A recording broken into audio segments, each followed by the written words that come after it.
കർക്കിടകവാവ് ബലിതർപ്പണത്തിന് ആഴ്ചകൾ മാത്രം ബാക്കി നിൽക്കെ തിരുവനന്തപുരം വർക്കല പാപനാശം തീരത്ത് തോടിന് കുറുകെയുള്ള നടപ്പാലം അപകടാവസ്ഥയിൽ. നിരവധി തവണ പരാതി പറഞ്ഞിട്ടും നഗരസഭ നടപടിയെടുക്കുന്നില്ലെന്ന് നാട്ടുകാർ. ബലിതർപ്പണത്തിന് ലക്ഷങ്ങളിൽ എത്തുന്ന തീരത്ത് കോൺക്രീറ്റ് പാലം നിർമ്മിക്കണമെന്നാണ് നാട്ടുകാരുടെ ആവശ്യം. പാപനാശം തീരത്തെ രണ്ടായി വിഭജിക്കുന്ന നീർച്ചാലിന് കുറുകെയുള്ള ഈ നടപ്പാലം അപകടാവസ്ഥയിലായിട്ട് 2 വർഷത്തിലേറെയായി. ഇരുമ്പ് ഷീറ്റ് കൊണ്ട് നിർമ്മിച്ച പാലം ഏതാണ്ട് നിലം പതിക്കാവുന്ന അവസ്ഥയിലാണ്. ഒരാൾ കയറുമ്പോൾ തന്നെ പാലം ശക്തമായി കുലുങ്ങും. നടപ്പാലത്തിന്റെ മുകൾ ഭാഗത്ത് ഇരുമ്പ് ഷീറ്റ് ദ്രവിച്ച് വലിയ ദ്വാരങ്ങൾ വരെ വീണിട്ടുണ്ട്. നടന്നു പോകുന്നവർ ഇതിൽപ്പെട്ട് അപകടമുണ്ടാകാതിരിക്കാൻ ചെടിച്ചട്ടിയും റിബണും കൊണ്ടാണ് ഈ ഭാഗം വേർതിരിച്ചിരിക്കുന്നത്. മുൻകാലങ്ങളിലെല്ലാം നടപ്പാലത്തിന്റെ അറ്റകുറ്റപ്പണികൾ നടത്തണമെന്ന് നഗരസഭയുടെ ആവശ്യപ്പെട്ടിരുന്നെങ്കിലും ചെവിക്കൊണ്ടില്ലെന്നാണ് ആരോപണം.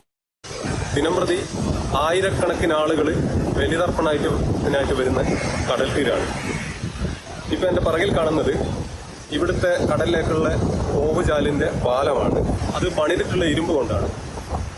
ഉപ്പ് കാറ്റടിക്കുന്ന ഒരു കടൽ തീരത്ത് ഒരിക്കലും ഇരുമ്പിന്റെ ഒരു പാലം പ്രായോഗികമല്ല. ഇപ്പൊ തന്നെ ഒരാൾ പോലും നടന്നു പോകുമ്പോൾ പാലം ഇളകി ഏത് സമയം വീണു പോകാവുന്ന അവസ്ഥയിലാണുള്ളത്. ഇനിയിപ്പോ ഇവിടെ വരാൻ പോകുന്നത് കർക്കിടക വാവ് ബലിതർപ്പണാണ്.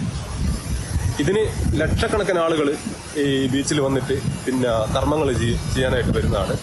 അപ്പോൾ എത്രയും പെട്ടെന്ന് ഈ പാലം മാറ്റി പണിതില്ലെങ്കിൽ വലിയൊരു അപകടത്തിന് സാധ്യതയുണ്ട്.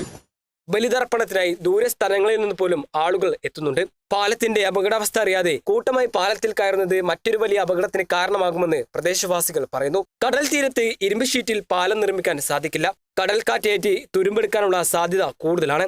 അതുകൊണ്ട് തന്നെ പാലത്തിന്റെ പ്രാധാന്യവും അപകടാവസ്ഥയും മനസ്സിലാക്കി കോൺക്രീറ്റ് പാലം നിർമ്മിക്കണമെന്നാണ് നാട്ടുകാരുടെ ആവശ്യം. Kerala vision news, Thiruvananthapuram.